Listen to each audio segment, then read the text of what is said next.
Só que os judeus, irmãos, não eram uma nação qualquer. Judeus eram os descendentes de Abraão.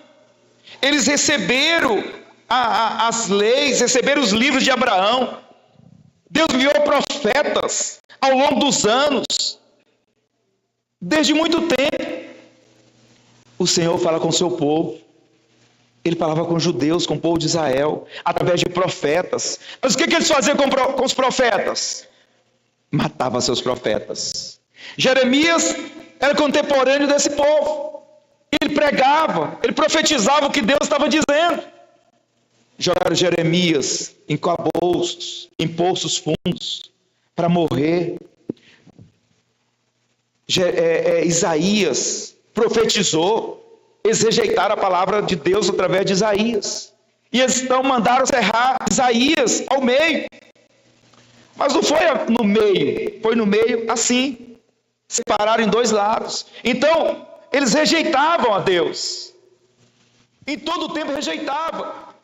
Jesus veio para trazer em Israel, irmãos, os judeus, algo para eles viver, ser uma nação de o Senhor ia governar. Ali eles viver, teria paz, teria saúde, teria prosperidade, teria milagres. Eles não experimentariam do que eles experimentam hoje. Doenças, confusões, conflitos, guerras. Não está em guerra agora, recentemente, está sempre em guerra com seus vizinhos de países. Mas por quê? Porque rejeitaram o Senhor, mas não rejeitaram agora quando Jesus nasceu.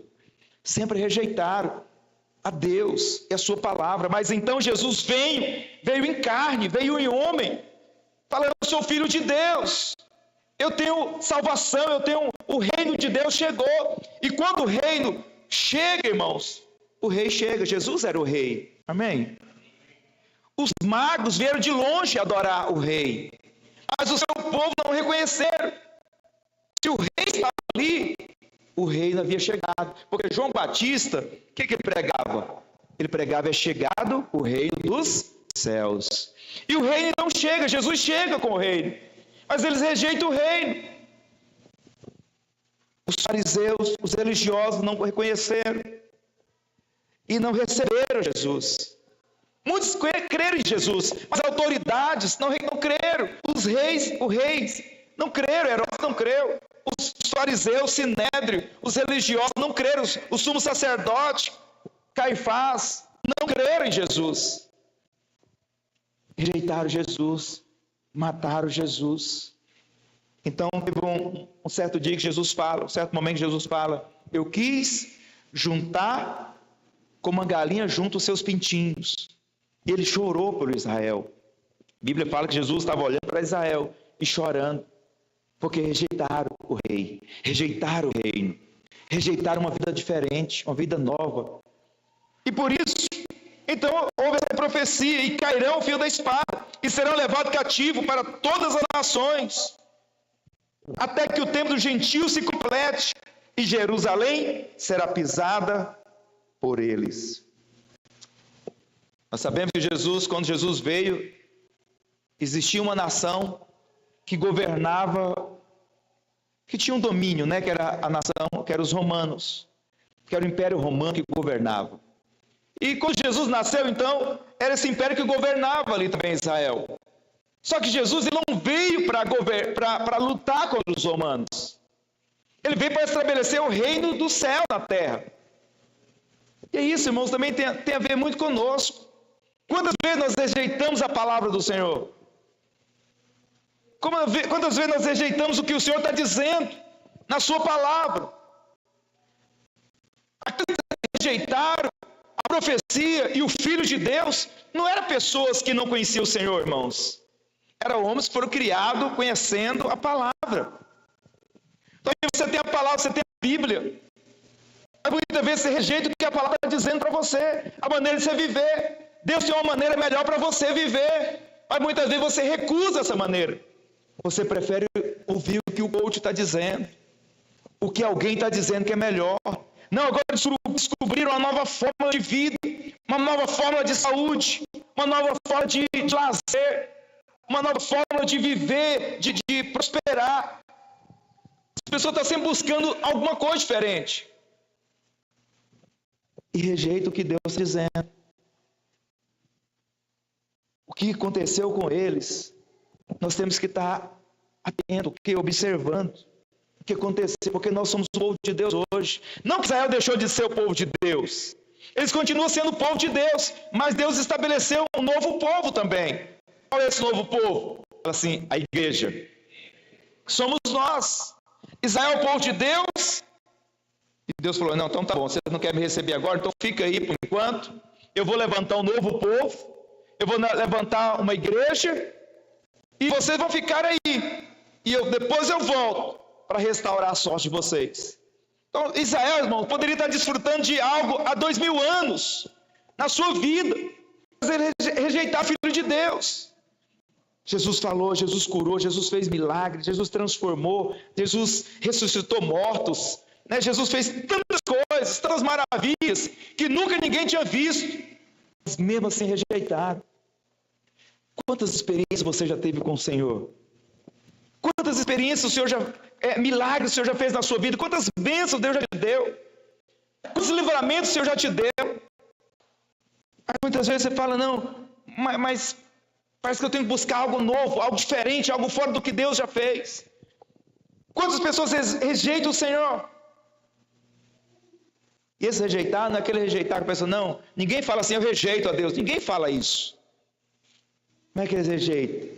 Através das suas atitudes, das suas ações. Quando você abre mão da palavra, quando você não tem o seu devocional, quando você não busca a palavra, quando você deixa a sua Bíblia guardada na estante, semanas e meses, você nunca pega ela para ler, você nunca pega, porque ela é a palavra de Deus, irmão. Quando você deixa ela lá no canto, você está rejeitando a palavra, você está parando de ouvir a palavra de Deus para ouvir qualquer pessoa. Ah não, eu vou ouvir o pastor no domingo, glória a Deus, você está aqui para me ouvir. Eu falo a palavra de Deus, mas o certo é você comer da fonte. Eu estou aqui para apontar para Cristo. Eu estou aqui para dizer para você que você tem que comer da palavra. O Senhor Jesus é o pão vivo que desceu do céu. Essa palavra que tem que encher você. É a palavra que tem... Aquilo que eu estou falando para você, você tem que pegar aqui na palavra, ir para a palavra e conferir se é isso mesmo. Você não pode ficar ouvindo pessoas aí, apóstolo, bispo, papa, padre, pastor... internet, onde quer que for, e só ouvir comer aquilo e falar, é isso que eu preciso. Não, vai para a palavra, vai checar se a palavra está dizendo aquilo, se aquilo Deus falou de fato aquilo mesmo, se é daquela maneira que Deus está dizendo, porque às vezes pega um textozinho e quer dizer que aquilo como a verdade, a própria Bíblia se explica. A própria palavra, ela se explica, ela não se contradiz. Então você tem que ouvir, vai para a palavra. Mas se você deixa a sua palavra lá um mês parada, como que você vai se alimentar da palavra? Você está rejeitando o Senhor. Você está rejeitando Ele, irmãos. E você está correndo desenfreado como o mundo está. Como o povo está vivendo naqueles dias. E aqui, o que Jesus falou, esse dia chegou. Sabe quando que ele chegou? No ano 70 depois de Cristo. No ano 70 depois de Cristo. O general Tito era um general romano, ele sitia Jerusalém, naquele tempo as cidades eram muradas, então eles não conseguiram vencer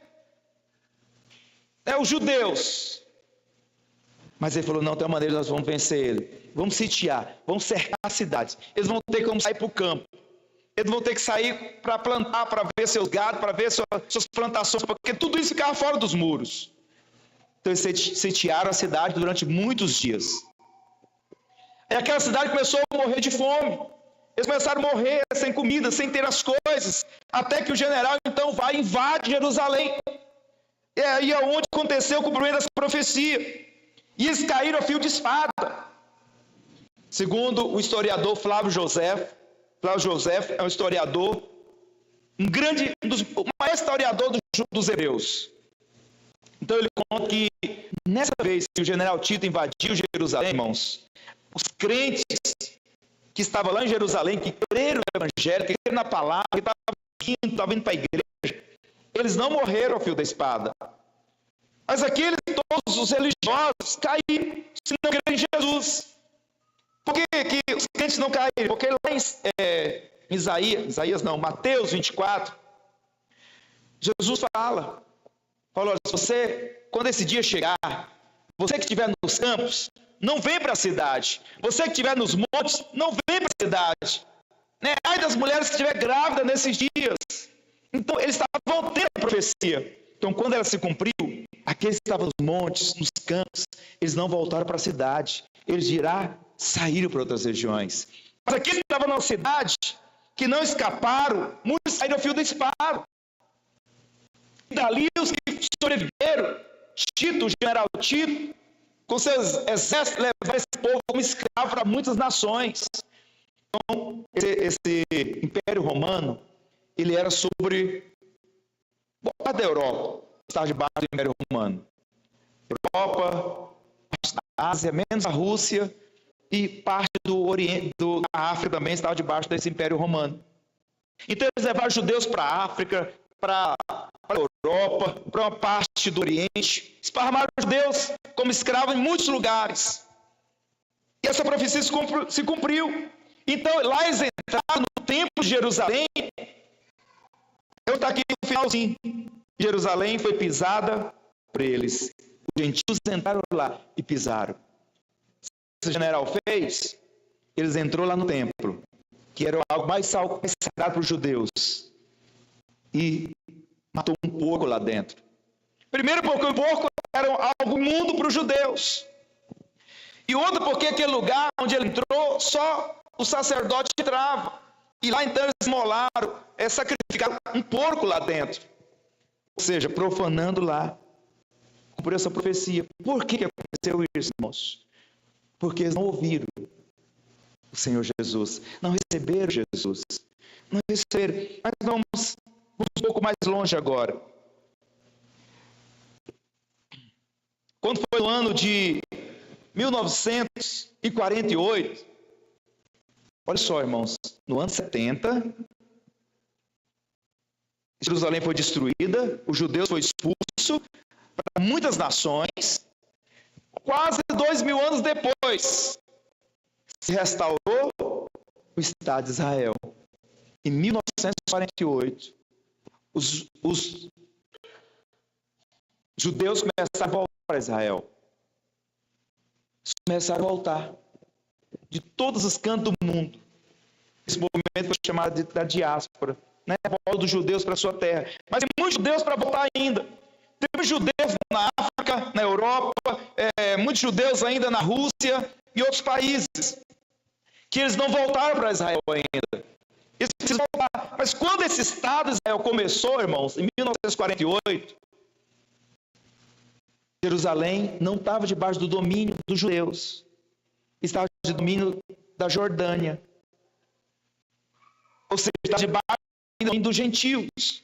Então, em 1967, houve uma guerra chamada Guerra de 6 Dias, onde Israel foi contra 6 países, se não me engano, e guerreou contra eles, e venceu em 6 dias.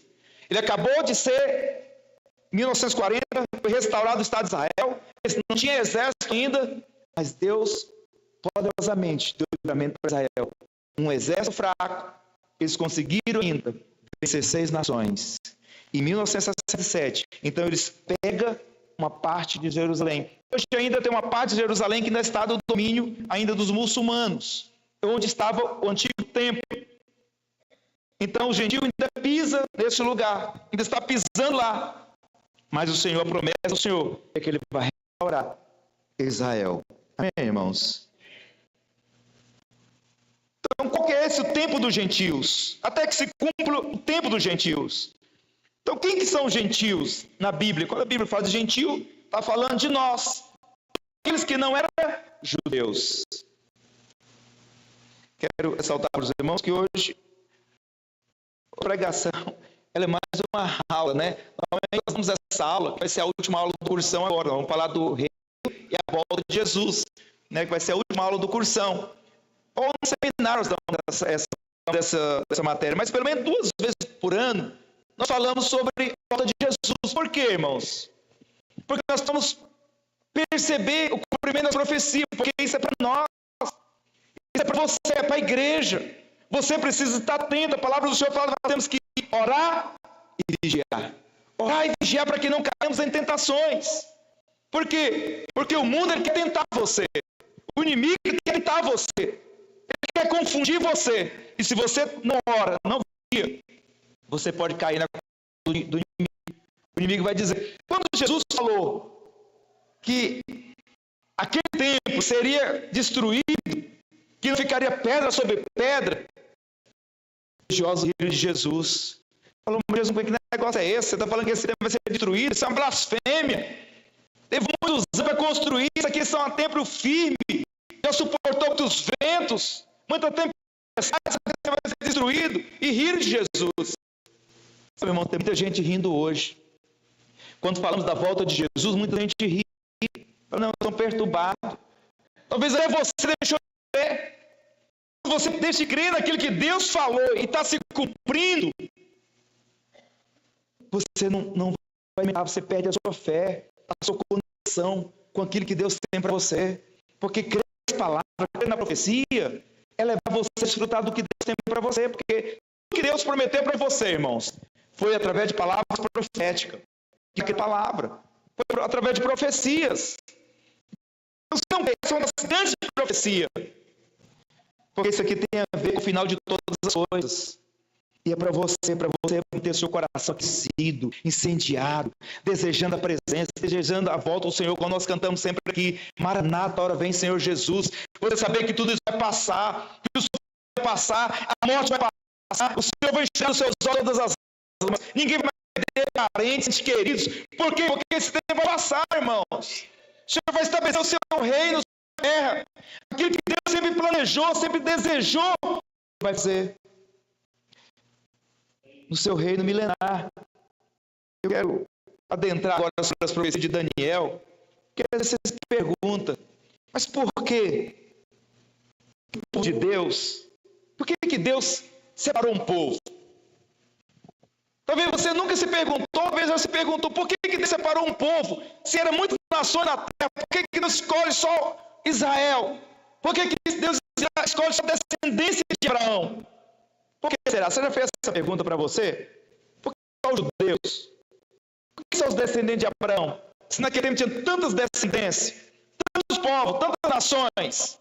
Você se perguntou por quê? Deus sempre trabalha com a 10ª parte. Um representante. Deus sempre trabalha com representante. Abraão foi o representante. Jesus foi o representante. Quem? Nós. Foi Deus. Então, tipo de nações, Deus decide a bênção de Israel. Essa nação, ela tem um Deus, porque cada nação, irmãos, os deuses, o nome de Deus, eles adoravam vários ídolos, porte ídolos, adoravam deuses feitos de barro, adoravam o sol, né? Eles tinham cada um tinha seus deuses. Mas então Deus fala assim, Deus criou todo o ser humano, e agora ele vê todo homem adorando um Deus feito pelas suas próprias mãos. Aí fala, mas eu sou o Deus, e cada homem, cada nação está adorando um Deus, cada povo está adorando um Deus, cada raça está adorando um Deus feito pelas suas próprias mãos. Aí Deus fala assim, então eu vou escolher uma nação, e eu vou ser o Deus dessa nação. Essa nação eu vou dar a direção para ela. Eu vou ser o Deus dessa nação, eu vou abençoar essa nação, eu vou abençoar com vida, com prosperidade, com saúde, eu vou ser o Deus que guarda essa nação, eu vou ser o Deus que guerreia por essa nação, eu vou ser o Deus que abençoa os campos dessa nação, que abençoa suas plantações, que abençoa seu gado, que abençoa seus filhos, e a sua descendência vai ser abençoada por mim. E todas as outras nações vai ver o todos. As outras nações vai querer servir o Deus de Israel. Foi por isso que Deus levantou uma nação. Deus abençoasse Israel e todas as nações da terra viriam quanto Israel era abençoado. Porque não é assim, irmãos, que as coisas acontecem? Todo mundo quer ir para os Estados Unidos, porque encontra nos Estados Unidos que é uma mina de ouro, não é isso? Você não vai para os Estados Unidos. Agora imagine Israel. Deus abençoou Israel. E é tanto que Israel está debaixo de uma bênção. Por todos os seus problemas, está debaixo de uma bênção ainda. Porque ele está no meio de uma terra deserta. O estado de Israel, a maior parte dele é deserto, irmãos. Mas a economia de Israel é pujante. Eles conseguem, lá não tem água. Sabe o que eles fazem? Eles conseguem dessalinizar a água do mar e tornar a água do mar potável. Eles têm as maiores plantações de flores, de frutas, no meio do deserto. São o povo mais rico da terra. Deus, muitas vezes, são muito ricos, são dos bancos. Pode pegar por trás os bancos, são judeus. Os bancos da Europa, dos Estados Unidos, russo. Os donos são judeus e bancos brasileiros também já pertenceu aos judeus. Silvio Santos é descendente de judeus.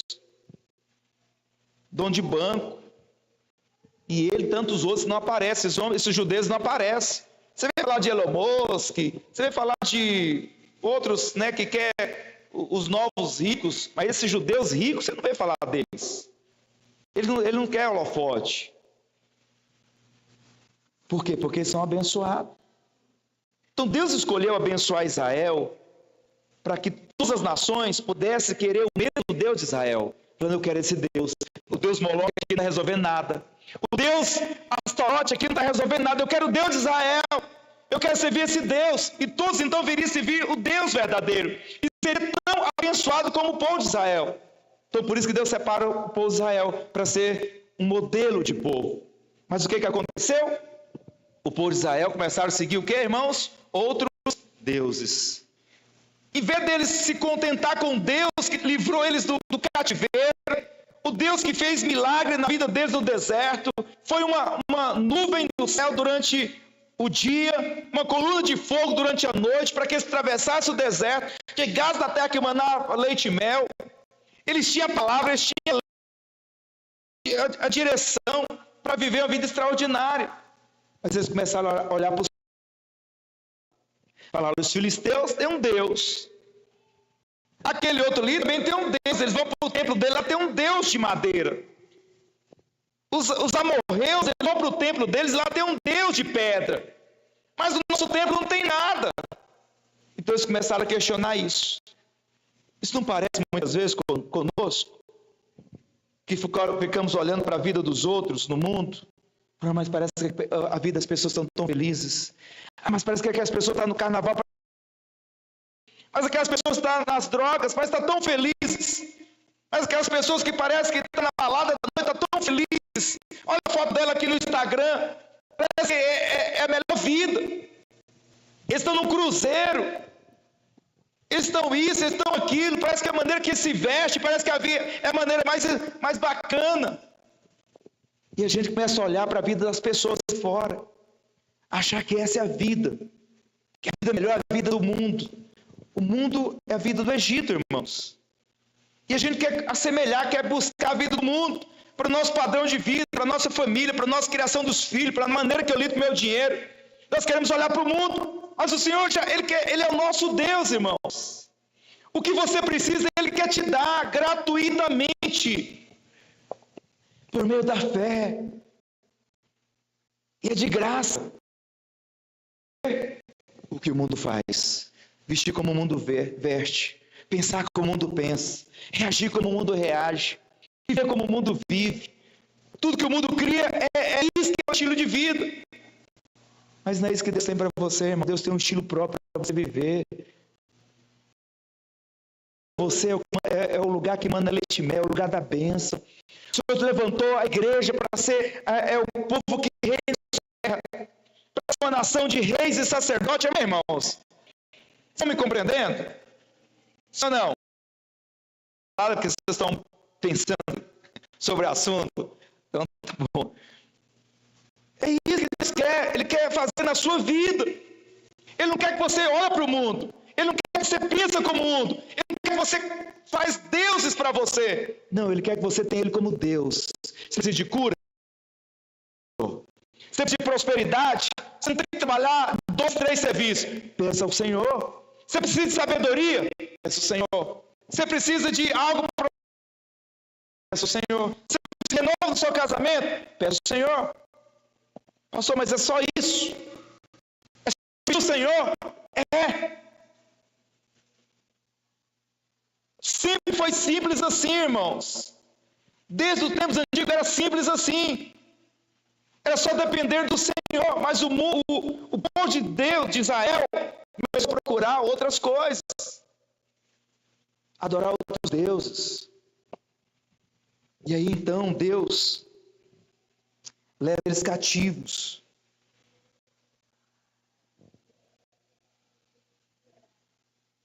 O Senhor sempre teve esse plano de governar através de Israel, a partir de Jerusalém.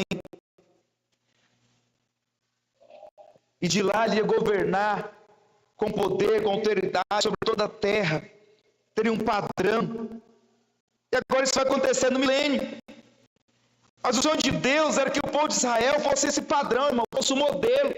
O sonho de Deus é que Israel pudesse transmitir esse padrão para o mundo inteiro. Todos os Israel falando, eu quero ser como aquele povo. Mas agora, o Senhor quer que a igreja seja esse padrão. É o mundo que tem que olhar para nós, desejar ser como nós. A palavra do Senhor fala que há uma distinção entre os que servem a Deus e os que não servem, irmãos. Há uma distinção. Qual é essa distinção? É porque somos melhores? Não! É porque nós temos a presença de Deus dentro de nós. E a presença de Deus dentro de nós, como nós falamos na semana passada, no domingo passado, o Espírito Santo está dentro de nós. Esse Espírito é o que traz milagre na nossa vida. Nós temos o poder do milagre dentro de nós, que é o Espírito Santo, irmãos. O que você precisa está dentro de você. É Deus habitando dentro de você. Você não tem que buscar no mundo. Você não tem que esperar alguém botar a mão na sua cabeça para você ser mais feliz. Você não tem que esperar alguém botar a mão na sua cabeça para receber algo de Deus. Não, quando você nasceu de novo, a vida de Deus, a natureza de Deus entrou em você. O Espírito Santo entrou em você. E agora você tem um poder dentro de você. Qual que é esse poder? O Espírito Santo. O Espírito Santo é o poder de Deus em você. Está lá em Atos 1, versículo 18. Recebereis o poder na sua vida quando o Espírito Santo descer sobre vós. E aí nós poderíamos ser o quê? Testemunha. Testemunha. O que é esse testemunhar? É mostrar o que Deus faz.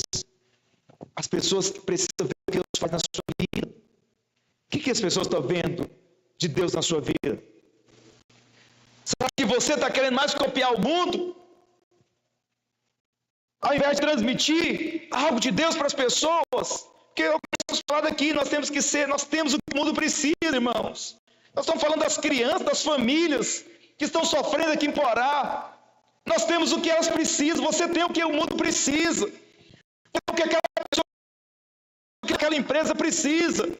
Aquela pessoa que está moribunda, que está chorando, que está desesperada da vida, que está com depressão, com ansiedade. Você tem o que ela precisa.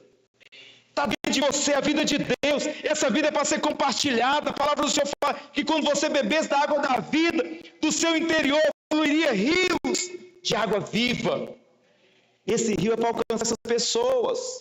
É para fluir de você para essas vidas, irmãos. Precisa alcançar essas pessoas. Ou você tem o que as pessoas precisam. O mundo não tem o que você precisa. Mas você tem o que elas precisam. Elas precisam conhecer Jesus. E você já recebeu Jesus. O que você precisa está em Jesus. Como nós cantamos aqui, é o poder do nome de Jesus. Talvez você não quer usar esse nome. Talvez na sua casa o negócio está difícil, está terrível lá. Qual foi o dia que você levantou o nome? Em nome de Jesus, sai tempestade da minha casa, sai demônio da confusão, da briga, da confusão, da maledicência, da murmuração. sai da minha vida, espírito de miséria, de pobreza, sai da minha casa. Quantas vezes levantou a sua voz no nome de Jesus? Mas é para você usar no nome de Jesus. Da enfermidade baixa, no nome de Jesus, sai a enfermidade em nome de Jesus. O poder está na sua vida, irmãos. E é isso que o Senhor fez. Está na nossa vida, quando as pessoas olhar para você, ele vai ver algo diferente na sua vida. O Senhor quer fazer o mundo conheça Ele através da vida da igreja. Mas não é igreja prédio, é igreja você. Por onde você passa, essa luz tem que passar. Por onde você passa, esse salto tem que passar. É isso que Deus te chamou, isso que Deus nos chamou. É para sermos modelo, padrão, exemplo para esse povo. Então vamos entrar aqui nas profecias de Daniel. Projeta para nós, Isaac. Daniel capítulo 2.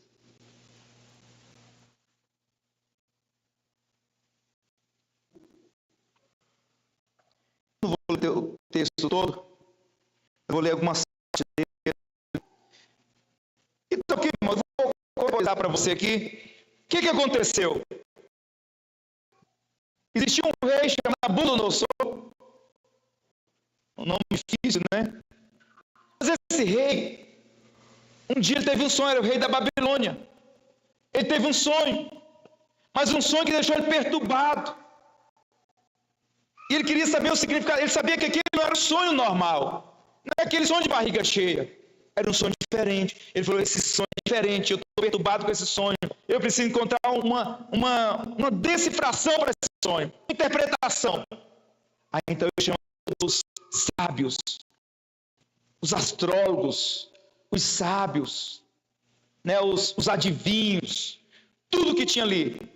Adivinhos, feiticeiros daquele tempo, irmão, não é o que nós conhecemos hoje, mexe com feitiçaria. Eles trabalhavam com leituras, né, do espaço, da astrologia e outras coisas mais.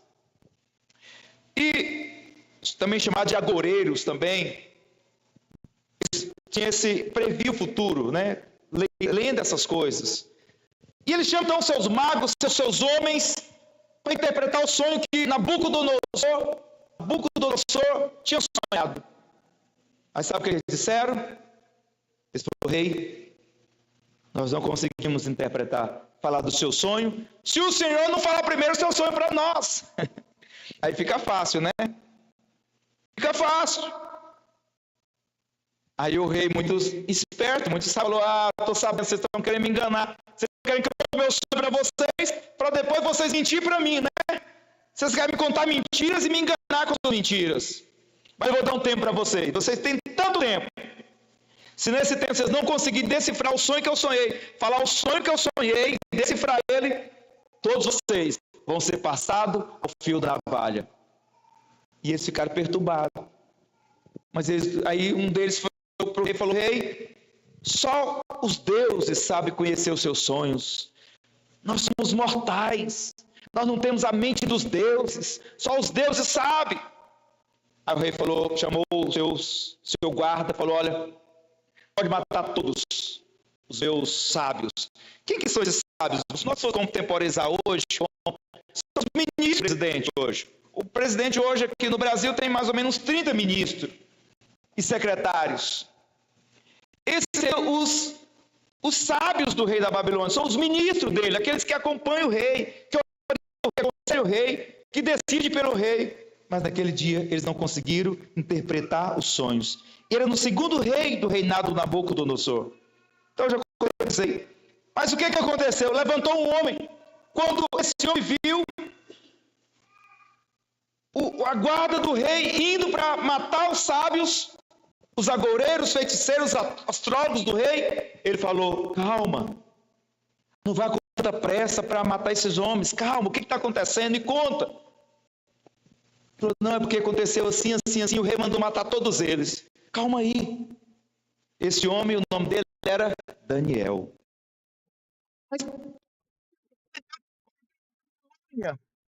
Pois é, lembra que eu falei para vocês que Deus sempre quis proteger o seu povo sempre quis andar por outros caminhos. Então, mais uma vez lá atrás, isso aqui, irmãos, para arredondar, eram 600 Cristo. Daqui lá já tem o quê? Quase 3.000 anos, quando isso aconteceu. Era o ano 600 antes de Cristo. Mais uma vez foi levado cativo pelos babilônicos. Por que ele foi levado? Porque mais uma vez eles fizeram nada diante de Deus. Foram adorar outros deuses. Não ouviram Isaías, não ouviram Jeremias, não ouviram os profetas. Eles foram adorar outros deuses. Então, o castigo veio sobre eles, o juiz de Deus veio sobre eles. Sabe, irmão, uma coisa que acontecia, talvez você já perguntou para você mesmo, eu vou te responder aqui hoje. A palavra dizia que quando o homem conseguia cumprir a lei, ele era abençoado. Só que nenhum homem conseguia cumprir a lei. E aí, como é que ele fazia para ser abençoado, então? Se o homem não conseguia cumprir a lei? Para que a maldição não viesse sobre ele.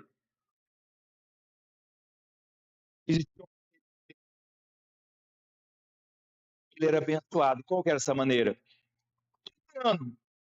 Existia um dia no ano que era sacrificado animais pelo pecado da nação. Era o dia do perdão. Yom Kippur. Era o dia do perdão. Nesse dia, sacrificava animais pelo perdão, pelo pecado daquela nação. Então, sempre cobrir o pecado daquela nação. Então, tirar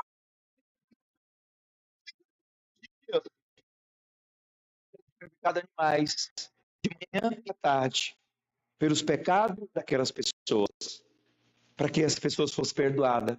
Então, por isso que a maldição não vinha sobre elas. Quebraram a lei. Mas aqueles animais que morriam, o sangue deles cobria o pecado daquela nação. O sangue de Jesus. Nós, meus irmãos. Então, aqui, eles são levados cativo para a Babilônia.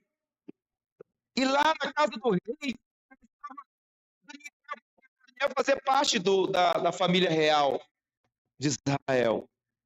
Então Daniel falou, calma aí. Me dá um tempo. E chamou, então, Azarias. Esqueci o nome dos outros, a família de Daniel. Mas deles não era Azarias, não foi dado lá na Sadraque, Mesaque e Abednego. Mas quando chegaram na Bíblia, eles receberam outro nome. E foi lá com os amigos dele. Acontece assim, assim.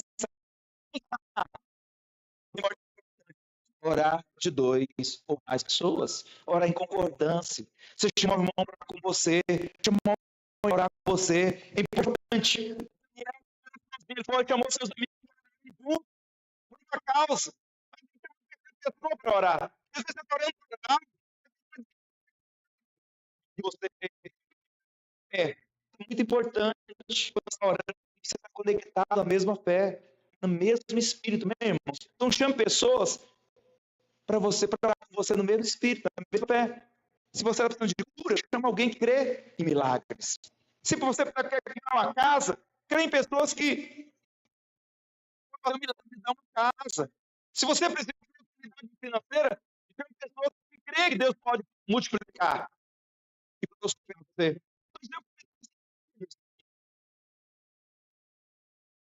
Alinhar com fé com você, amém, irmãos?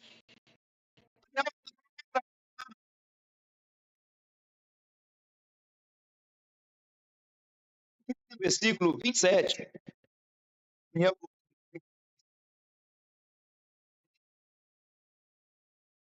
A palavra do Senhor diz: o segredo do rei, aqui já tinha falando do rei.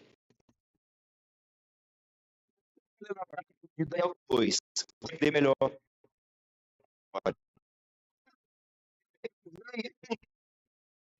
Sábio falando o rei. Nem sábios, nem cantadores, nem magos, nem astrólogos podem revelar o rei. Deus do céu, que é mistérios. Seja o conforto for necessário, meu irmão. Deus dos céus, que vai revelar os mistérios para você. qualquer solução das suas necessidades, o Senhor pode revelar. Ninguém pode revelar. Você pode compartilhar com muitas pessoas, mas só o Deus do céu, só o Deus verdadeiro pode revelar você. Só um Deus pode revelar os enigmas. E você sabia que a palavra é mistério. É pelo Espírito Santo, te revelando ela. Por isso o mundo não pode ler, as pessoas não te lembram do Espírito Santo. Mistérios. Aqui. Versículo 28. E ele fez ouvir na boca do motor o que há de acontecer nos últimos dias. Eu falei para vocês que era os sábios, é o Daniel falando para Nabucodonosor, o rei da Babilônia. Então, Daniel vê as coisas que estaria para acontecer nos últimos dias. Então, começou os últimos dias. Os últimos dias começou, interpretou as profecias, interpretou o sonho do rei. Então, isso já tem mais de 2.600 anos. Quando começou, você lá Daniel falando que ele estava pensando sobre o que iria acontecer.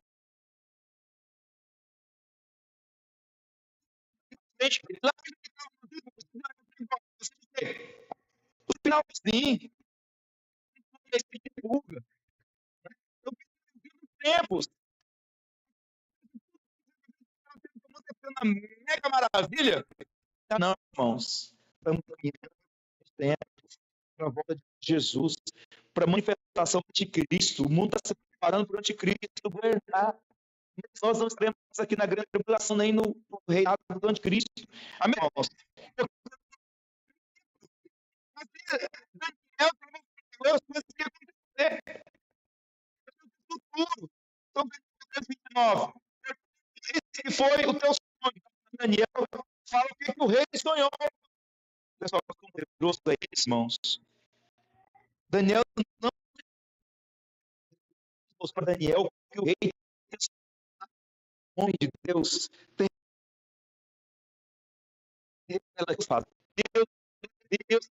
Deus saber a ele das coisas que o Senhor fala, revelar. Então, não busque outras coisas. Deus ele vai te revelar. Portanto, eis que meus sonhos e as visões quando estava em cama, o seu pensamento, ó rei, quando estava na cama, referia-se ao que deveria acontecer a partir de agora. Então, nós temos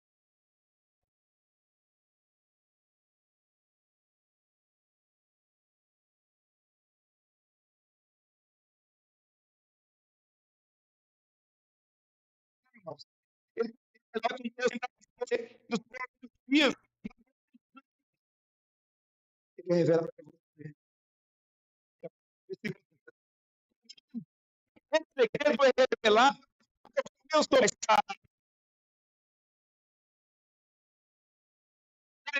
para que eu dê a interpretação ao rei. E tu podes conhecer o Espírito do meu coração. Daniel, a glória. Ele deu glória a Deus. E glória a Deus. Olha só a pobreza de Daniel. Então, tudo que Deus vai saber. Não é pela então, mas pelo Espírito Santo que está aí na sua vida. Glorifique o Senhor. A sabedoria que vem na sua vida não é de Senhor. Então, Daniel, 33. E eis que uma grande estátua imensa de um extraordinário estava diante de mim, e a sua era terrível. A cabeça de ouro puro. O seu peito e braço era de prata. O seu peito era de bronze. De ferro.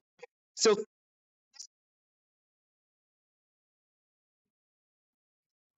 para que você saiba, nós estamos hoje vivendo aqui os pés dessa estátua. Nós estamos nos pés dos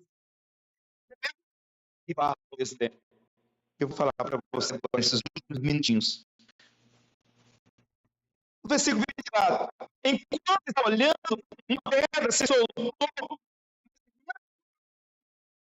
E os pés que filha que foi quebrada, jogada nessa estátua. Coloca para mim, Isaac, uma imagem dessa estátua aí.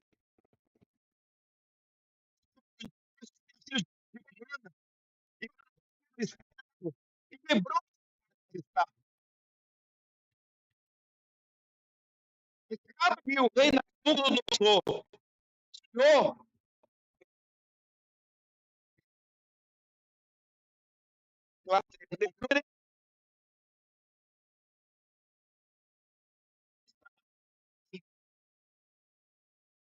que não é essa que eu mandei para você.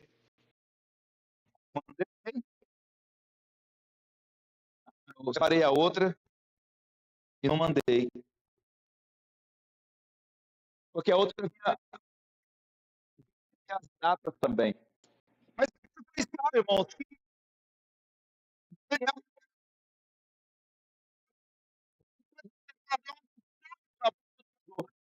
isso é importante para nós. Vou te explicar agora.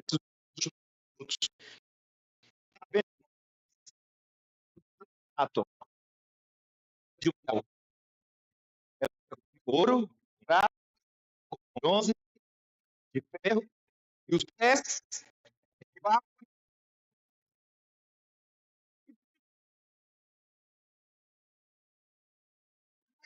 E vai governar. É onde vai estabelecer o anticristo, o império do anticristo. Então, isso profeticamente nos faz entender o que, irmãos, para a nossa igreja? O tempo que nós estamos longe da volta de Jesus. Aqui, estamos aqui, é sinal de quê? É sinal que a volta de Jesus está muito perto de acontecer. É sinal que tudo isso em breve vai acontecer o arrebatamento da igreja e nós estaremos com o Senhor, mas depois ele vai voltar. Depois dos 7 anos da grande tribulação, ele vai voltar. E ele vai voltar para estabelecer o seu reino de paz. Não, ele vem com essa simboliza a pedra que quebrou a estátua, quebrou a estátua, e se tornou pó. E o vento veio e levou. E a Bíblia fala, nós vamos ler aqui o versículo agora, é o versículo 25. E o vento levou e nenhum vestígio dele foi encontrado, mas a pedra que atingiu a estátua se tornou uma grande montanha e encheu toda a terra. Por quê? Porque essa pedra que simboliza Jesus, a palavra do Senhor, vai em Salmos 118, versículo 22, fala que ela é a pedra, que Jesus é a pedra angular. Ele é a pedra que foi rejeitada pelos construtores. Ele é a pedra. Ele é a rocha. Então ele vem e destrói todos os reinos e estabelece o quê? O seu reino de paz. O reino de reino milenar de Cristo. Que não conseguiu através de Israel, através de Abraão, através da igreja. Então ele vai estabelecer o seu reino de paz e vai governar por 1000 anos.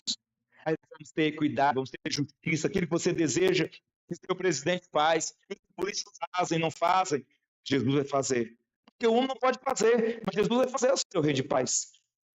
Então, estou falando rapidamente aqui dessa estátua. O reino, primeiro império, volta lá a estátua. O primeiro império foi um império muito longe, foi o império de Nabucodonosor. Esse império, então, ele chega ao seu fim, irmãos. Um dia, o rei Nabucodonosor morreu e vem um outro rei, Belsazar. Belsazar pegou do templo de Jerusalém e ele vai fazer uma grande festa com os templos, com os utensílios do templo de Jerusalém. Olha só, você é o utensílio da casa de Deus, amém, irmãos? Você é precioso para Deus, guarda a sua vida. Talvez o utensílio estava sendo usado para orgias pelo rei Belsazar. E naquele dia, então, surge uma mão, escrever na parede. Então, quando aquele rei vê aquela mão escrevendo, ele fica atemorizado. Então vem ali o profeta e descreve o que estava escrito lá. Mene, mene, tekel, ou fars. É que quer dizer, contado foi o teu reino, achou em falta e acabou-se. E naquela mesma noite, a Bíblia diz que o Império Babilônico caiu, por invadido pelos medos e persas. A Babilônia hoje, irmãos, é o país, é o Iraque. Lá estão os jardins da Babilônia, é o Iraque. Hoje é o Iraque. O Império Medo-Persa foi dois povos que se uniram para derrotar o Império Babilônico. Eles eram constituídos de bronze, porque era um império muito forte. Eles governaram com muita força e com muito poder. Quanto maior é o poder, o minério, maior é o poder que eles tinham. Então, o primeiro lá era o Babilônio, que tinha um poder sobrenatural. Aí vem o Medo-Persa. Hoje, a Pérsia é o estado do Iraque. Do Iraque, não, do Irã. A Pérsia é o Irã. Eles são persas. Tá? Então, eles governaram também, teve um governo longo, foram derrotados pelos gregos.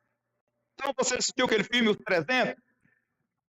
Assistiram o filme 300? Os filmes 300 eram os gregos lutando com os persas. Então, lá nos persas tinham os chefes, os Artaxerxes, que era um rei, que, na verdade, Artaxerxes é um título, que quer dizer o grande rei. O grande rei. O grande rei teve aquela batalha dos 300, né? E foram lá. Naquele dia, eles perderam a batalha. Os gregos perderam a batalha contra os chefes. Mas o exército voltou, se incorporou novamente, os gregos, e voltaram a guerrear contra os persas de novo, contra os persas, né? Os persas.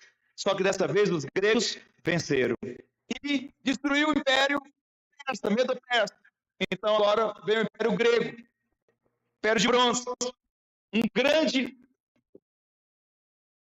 conhecido império grego foi Alexandre o Grande. E o império grego viveu durante um grande período.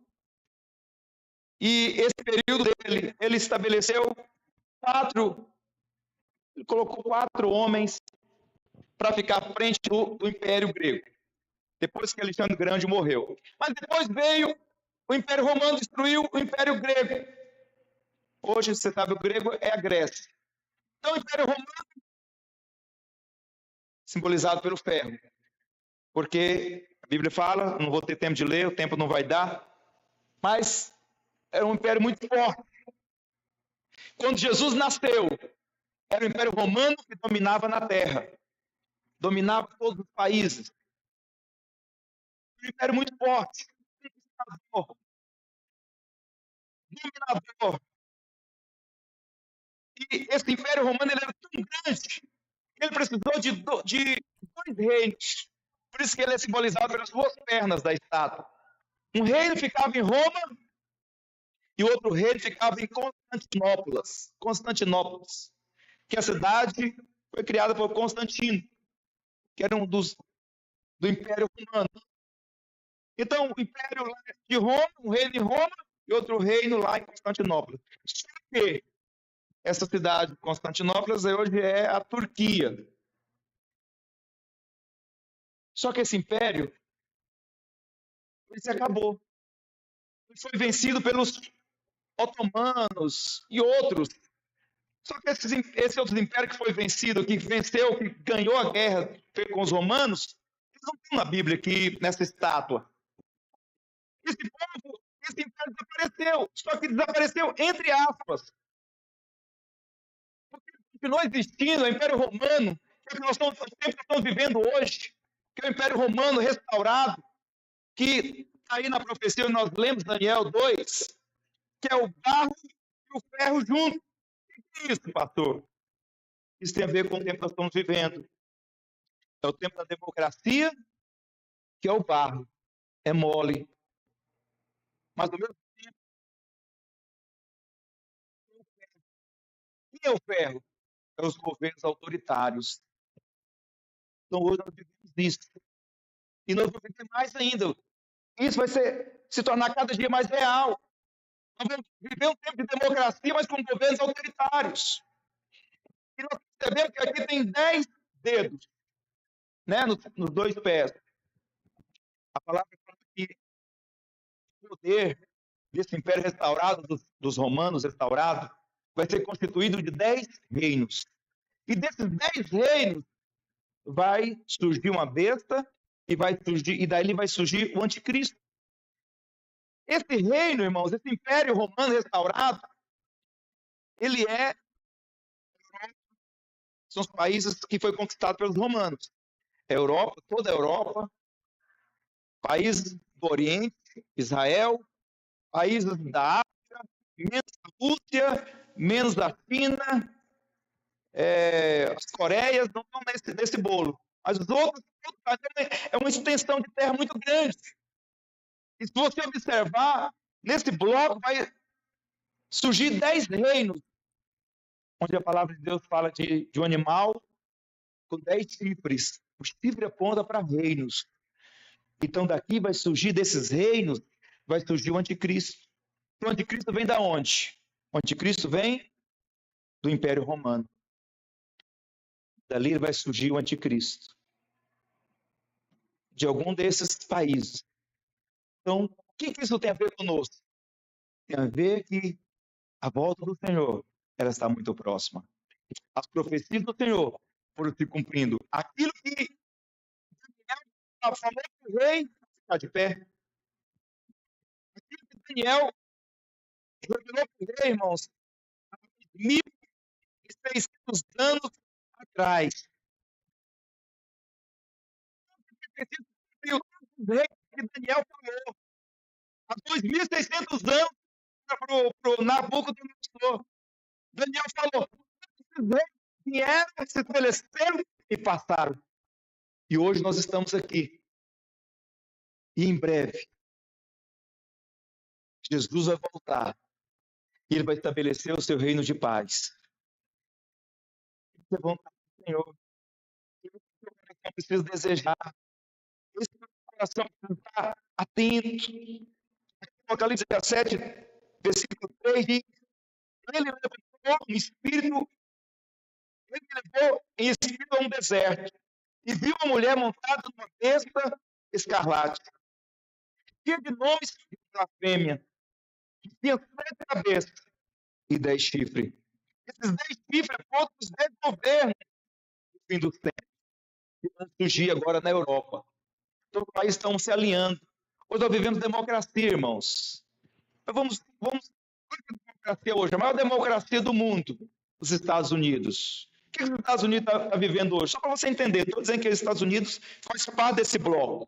Não é. Mas uma democracia onde nós temos um governo que ele é autoritário. Por que ele é autoritário? Porque ele está tirando direitos, ele está expulsando pessoas. Né? Tem polícias lá dentro que ficam vigiando, vai nos trabalhos, nas empresas. É uma democracia, mas que não era pensada há tempos atrás. Imagina o Brasil aqui. O governo colocar a polícia para ir nas empresas, para ir nas casas, nas igrejas, nas escolas, para ver se você é brasileiro mesmo. Se você não for brasileiro, vai te expulsar do país. Então, pensa nisso. É um governo autoritário, numa democracia.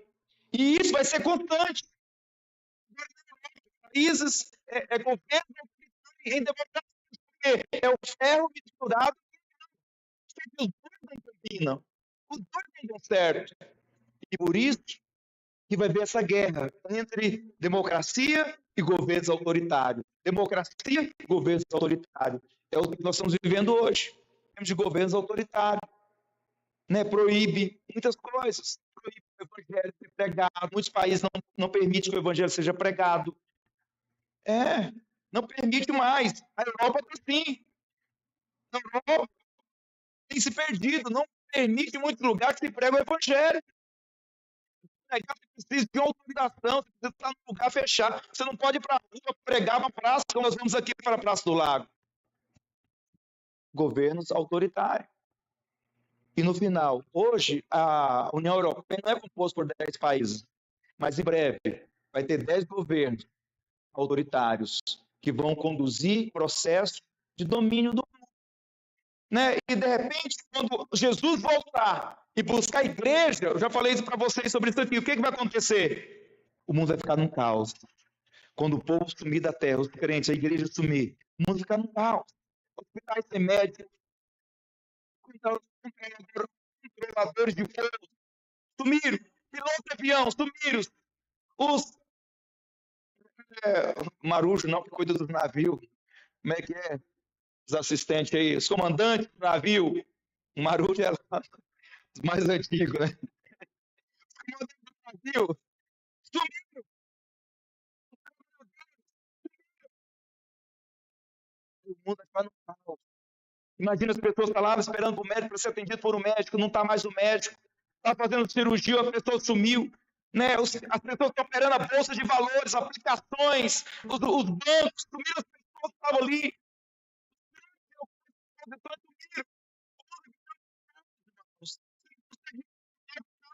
O mundo depois da volta de Jesus.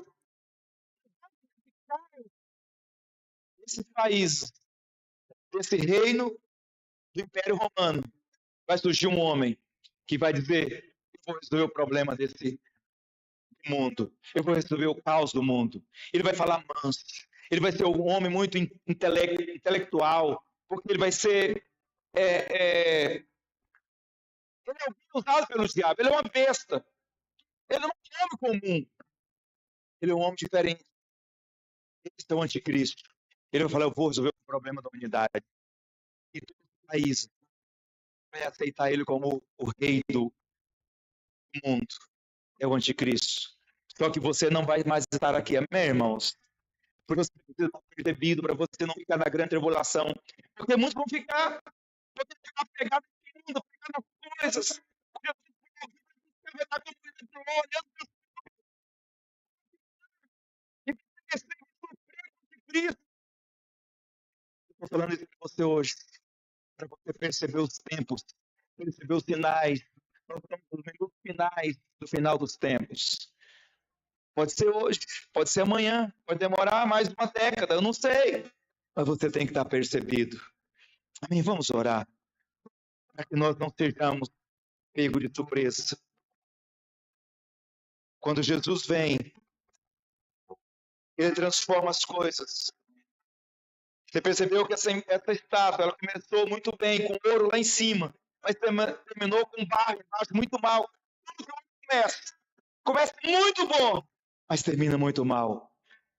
Quando o homem começa, casamentos que começa na força, quando você começa algo na sua força, tem grande chance de terminar muito mal. Mas quando Deus começa na sua vida, pode aparentemente começar muito ruim, mas é muito bom. Diz, fala, melhor do que o seu começo. Jesus chegou no casamento, servia sempre o melhor vinho. Jesus entrou naquele casamento. Ele serviu no final o melhor vinho. Ele fez no final o melhor vinho. É o que Deus tem para fazer na sua vida. É isso que Deus tem para a igreja. Melhor vai ser o final das coisas. Melhor vai ser o final das coisas. É melhor estar com o Senhor do que estar com o mundo. Começa a orar agora, falar: Senhor, eu quero estar com o Senhor. Me estender meu coração. Eu quero estar percebido. Eu quero perceber as coisas que estão nesses dias. Eu quero viver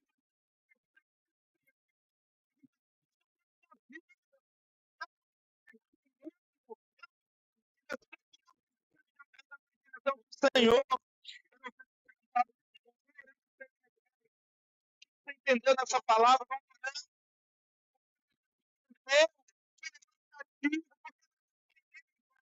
Senhor. Você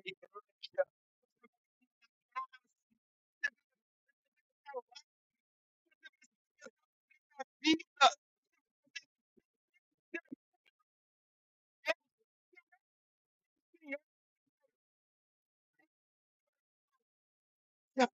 Senhor, não para o mundo,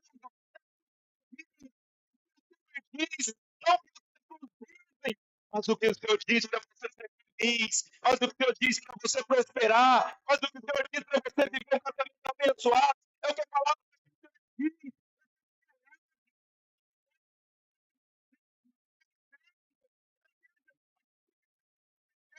Vai desejar ver a nossa vida, vai desejar viver o que nós vivemos, vai desejar o que nós temos,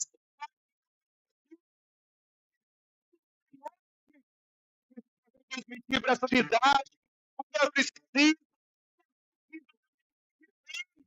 transmitir para essa cidade, aqueles que esperam, aqueles que estão na vida,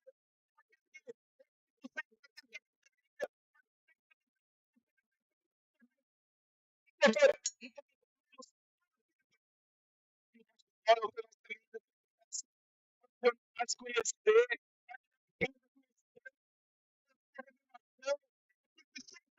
dá para a vida delas, nesses dias, leva elas a curar, em nome de Jesus, as possam estar percebido para a volta do Senhor, sabendo que do céu e mesmo rapidamente voltará para buscar a sua igreja. Os olhos não vão ver, seremos tomados pelo Senhor. Em nome de Jesus, no final dos tempos, alerta para a igreja hoje, em nome de Jesus.